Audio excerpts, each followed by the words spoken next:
लालू प्रसाद यादव, तेजस्वी यादव, मीसा भारती, तेज प्रताप यादव, इन सब पर केस चल रहा है। इन पर आरोप है कि जब लालू प्रसाद यादव जी रेल मंत्री थे तो एक ही परिवार के 3 लोगों की नौकरी लग गई रेलवे में, और उस परिवार से लालू प्रसाद यादव ने जमीन खरीदी थी। ये कोइंसिडेंट भी तो हो सकता है, लेकिन चलिए, लालू प्रसाद यादव जैसे तमाम दलित पिछड़े नेता संविधान को मानते हैं, हम कोर्ट कचहरी को मानते हैं, और उनका हर फैसला सर आंखों पर। लालू यादव मुख्यमंत्री थे, उन पर आरोप लगा, FIR हुआ, उन्होंने इस्तीफा दिया, जेल गए। अभी हेमंत सोरेन, उन पर आरोप लगा, वो जेल गए। सोचिए, हेमंत सोरेन आरोप लगा, जेल गए। उनके पिता शिबू सोरेन आरोप लगा, जेल गए। मायावती जी, मुलायम सिंह यादव को जीवन भर बदनाम किया गया। इस देश में दलित पिछड़ा नेता बन जाना इतना आसान नहीं है साहब, मैं बार बार कह रहा हूं। इस देश में आप अगर पढ़े लिखे हैं और दलित पिछड़े समाज से हैं, डॉक्टर बन गए, इंजीनियर बन गए, कलेक्टर, SP बन गए, तो आपकी खैर नहीं है। अभी यूपी में एक SDM साहब हैं, वो बिकर सेक्शन से आते हैं, बहुजन समाज से आते हैं।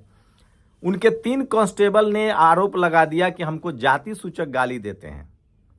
सोचिए, जो जाति से पीड़ित है, जिसको जाति के नाम पर प्रताड़ित किया गया, जो संविधान की दौलत SDM बना है, उस पर आरोप लग जाता है, और इस देश का सवर्ण मीडिया उसको दिखाने भी लगता है। मैं बार बार कह रहा हूं, इस देश के बहुजन संविधान मानते हैं, कानून मानते हैं। इस देश के 90% दलित, पिछड़े, किसान, आदिवासी, अल्पसंख्यक, पता कर लीजिए, ये महामहिम राष्ट्रपति ने कहा है। जब वो उड़ीसा में कानून मंत्री थी तब उनको आभास हुआ था।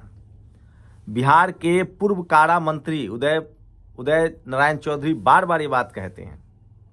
इस देश के 90% दलित, पिछड़ा, किसान, आदिवासी, अल्पसंख्यक जेलों में भरा हुआ है। जो कैदी जितने हैं ना, उसमें 90% शोषित वंचित समाज के हैं, जो खीरा चोरी के झूठे आरोपों में जेल खट रहे हैं।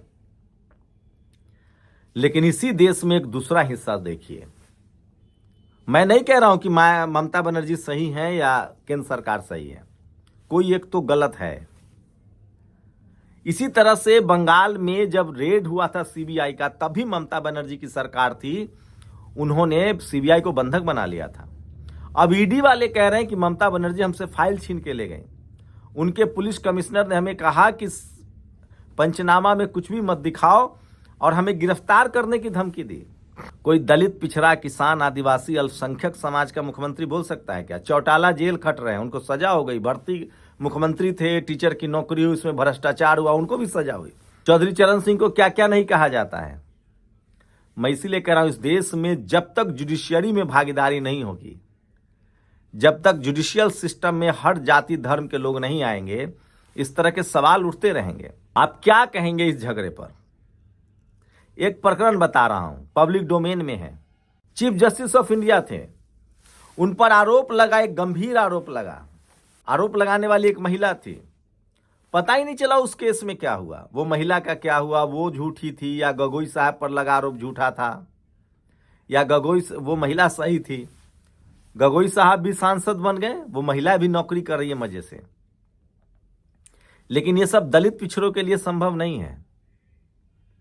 अभी एक दो पति पत्नी जो दोनों एक दूसरे से लड़ते हैं, उसकी बातचीत में एक बीजेपी के ही दलित नेता का नाम आया है, गौतम का। तो पूरे उत्तराखंड में बवाल कटा हुआ है, जबकि उनके नाम को हाईकोर्ट ने कहा है कि आप इस्तेमाल नहीं कर सकते हैं। हाईकोर्ट ने रोक लगा दी है। लेकिन चूंकि वो दलित समाज से हैं, तो उनको तो छिछालेदर उठानी पड़ेगी। इसी तरह से बीजेपी के ही अध्यक्ष थे, दलित समाज से थे, भ्रष्टाचार का आरोप लगा, उनका पॉलिटिकल कैरियर तबाह हो गया।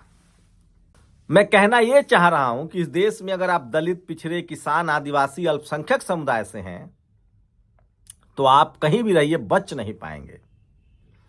अगर कोई लड़की दलित, पिछड़े, किसान, आदिवासी, अल्पसंख्यक से हैं, उसका रेप हो जाए, हत्या हो जाए, उसकी मां की हत्या कर दी जाए, तो कहा जाएगा कि अरे वो तो प्रेम प्रसंग का मामला था, और लोग उस लड़की का चरित्र हनन कर देंगे। हाथरस में देखा, मेरठ में अभी वही हो रहा है। वहीं कोई जनरल कैटेगरी का आदमी किसी दलित, पिछड़े लड़का को गोली मार दे, और वो लड़की खुद कहे कि मेरे बाप ने हत्या किया, उसको भी कास्ट प्राइड से जोड़ा जाएगा क्योंकि इस देश की विडंबना है, इस देश में कम से कम कि शोषक जातियों के पास जिन पर आरोप है शोषण का, उन्हीं के पास चपरासी से लेकर चीफ जस्टिस तक का पावर है। जमीन उनकी है, मीडिया उनका है, टीवी अखबार उनका है, कोर्ट कचहरी उनकी है, पुलिस थाने उनके हैं, सारे संस्थान उनके हैं। इस देश के 90% लोगों में जो इक्का दुक्का लोग संविधान लागू होने की वजह से सिस्टम का हिस्सा बने हैं, उनको सिस्टम से कैसे बाहर कर दिया जाए, वो दिन भर प्लानिंग होती है। आप दलित, पिछड़े, किसान, आदिवासी, अल्पसंख्यक है तो आप लाचार रहिए, बेबस रहिए, आपका कोई कुछ नहीं बिगाड़ेगा, क्योंकि आपकी ज़रूरत है सस्ते मजदूर के रूप में। सड़क बनाना है, बिल्डिंगें बनानी है, ड्राइवरी करनी है, खाना बनाना है, घर साफ करना है, ऑफिस में चपरासी चाहिए, टॉयलेट क्लीनर चाहिए। आप इसलिए तो बने हैं। आपको खेती करना है, भैंस पालना है, गाय पालना है, मजदूर हैं आप, सस्ते मजदूर हैं फैक्ट्रियों के। लेकिन समस्या तब शुरू होती है जब आप दलित, पिछड़े, किसान, आदिवासी, अल्पसंख्यक के और चीफ मिनिस्टर बन जाएंगे तो आपको लालू यादव बना दिया जाएगा। तरह तरह के जांच होंगे आपके खिलाफ। आप बीजेपी में भी है तो भी दुष्यंत गौतम बना दिए जाएंगे, बंगारू लक्ष्मण बना दिए जाएंगे। आप मायावती की तरह भ्रष्ट कहा जाएगा, मुलायम सिंह जी की तरह आपको भ्रष्ट कहा जाएगा, हेमंत सोरेन, शिबू सोरेन दोनों की तरह आपको जेल जाना पड़ेगा। और पत्रकार हैं तो आपकी नौकरी चली जाएगी। और आपको शंभू, अगर आप सोशल मीडिया पर पत्रकारिता कर रहे हैं और आपके वीडियोज को 99.99% लोग पसंद करते हैं, उसके बावजूद आपको गाली दी जाएगी, धमकी दी जाएगी, FIR होगा, इनकम टैक्स ईडी की जांच होगी। और ये सब इसीलिए हो रहा है कि बहुजन समाज के लोग नहीं बोल रहे हैं। आप सोचिए, आप कल्पना कर सकते हैं कि कोई दलित, पिछड़ा, आदिवासी, किसान, अल्पसंख्यक मुख्यमंत्री ईडी को रोक दे? आज क्या होता? आज मीडिया छाती पीट रही होती। लेकिन सोचिए, चाहे वो कांग्रेस की सरकार थी, चाहे बीजेपी की सरकार हो, कांग्रेस के सरकार में कार्रवाई सिर्फ दलित, पिछड़े, किसान, आदिवासी, अल्पसंख्यक पर होती थी, जाति देखकर। बीजेपी में बस इतना बदला है कि जाति भी देखी जा रही है और पार्टी भी देखी जा रही है। लेकिन बीजेपी में पार्टी ज्यादा देखी जा रही है। सवर्ण नेताओं को भी जेल जाना पड़ा। अरविंद केजरीवाल जेल गए, इस्तीफा ही नहीं दिया।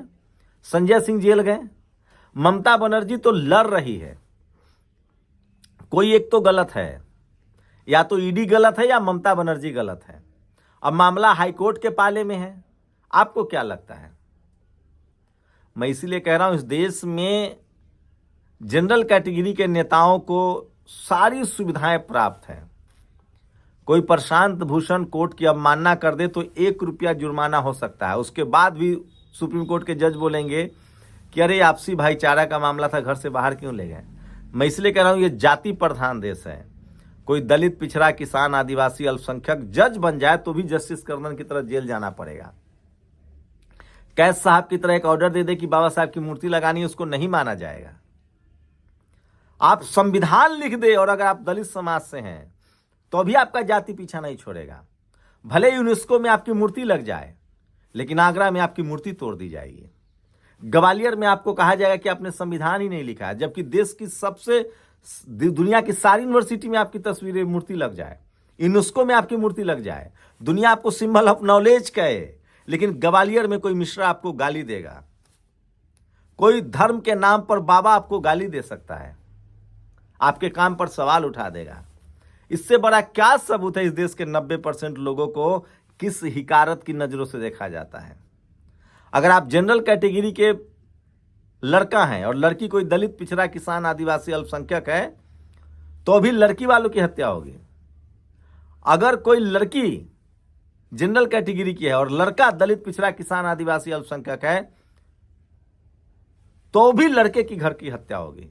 किसी हालत में मरना दलित, पिछड़ों को ही है।